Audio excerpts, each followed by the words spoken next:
কৌতুক প্রেমীদের জন্য সুখবর, কপিল শর্মা আবারও ফিরছেন তার বিখ্যাত কমেডি শো নিয়ে। The great Indian Kapil show ইতিমধ্যেই 2টি সিজন পূর্ণ করেছে এবং এবার আসছে 3য় সিজন, যার প্রোমো দেখে ভক্তদের মধ্যে উচ্ছ্বাস তুঙ্গে।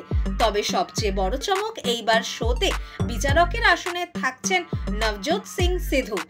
কিন্তু এই প্রত্যাবর্তন এমনি হয়নি। সম্প্রতি সিধু তার একটি ভ্লগের মাধ্যমে প্রকাশ্যে এনেছেন যে শোয়ে ফিরতে হলে তার একটি বিশেষ শর্ত ছিল এবং সেটি মানা হওয়ার পরই তিনি রাজি হয়েছেন। সিধুর দাবি, তিনি প্রযোজকদের স্পষ্টভাবে জানিয়েছিলেন তিনি কেবল তখনই শোয়ে অংশ নেবেন যদি অর্চনা পুরন সিংহ একই সঙ্গে উপস্থিত থাকেন, কারণ তিনি মা দুর্গার ভক্ত এবং কারো রোজগারের পথে বাধা হতে চান না। সিধু বলেন, আমি অর্চনার চাকরি খেতে চাই না।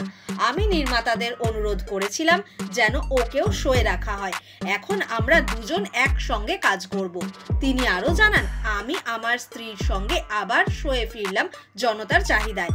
ফিরে এসে মনে হচ্ছে যেন নিজের ঘরে ফিরেছি। যে ভালোবাসা পেয়েছি তা অনন্য। কয়েক বছর আগে রাজনৈতিক ব্যস্ততার কারণে সিধু কপিল শর্মা শো ছাড়েন।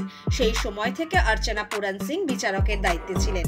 এখন এই দুই ব্যক্তিত্বকে একসঙ্গে একই মঞ্চে দেখতে পাওয়া নিঃসন্দেহে ভক্তদের জন্য বাড়তি আকর্ষণ।